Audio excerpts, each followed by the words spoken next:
Member for Peace River North. Thank you, Honourable Speaker. Elizabeth Burke was born and raised in northeastern BC. Her family's seasonal home was a canvas wall tent that was set up along the beautiful banks of the Fort Nelson River near the old Fort Nelson settlement.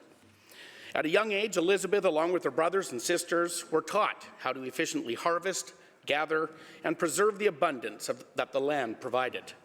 Elizabeth's parents were kind, hardworking, and generous people. They would sit and share their vast knowledge and skills that they had learned from previous generations of the Dene people. During the winter months, Elizabeth's family would venture to their remote trapline by sled dog or snowshoe. The family together built miles of trapline, set their traps, collected and skinned their harvest, and prepared the furs for sale.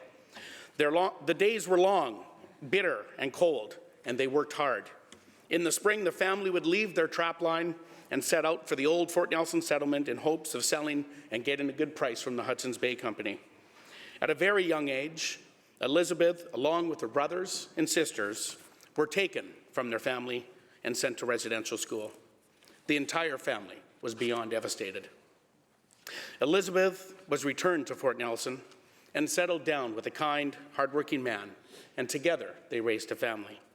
In 1981, Elizabeth started her employment with School District 81 in Fort Nelson. She was hired as a cultural Native demonstrator and soon became the Aboriginal teacher assistant and a teacher of the Slavi language. Liz became a prominent member of the school community and was well respected by her co-workers and loved by all students.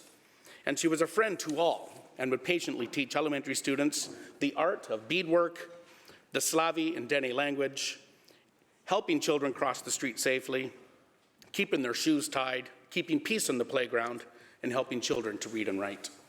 Just like her mom and dad, she would sit with the children for hours and share her vast knowledge that she has learned and that was passed down by generations of the Dene people.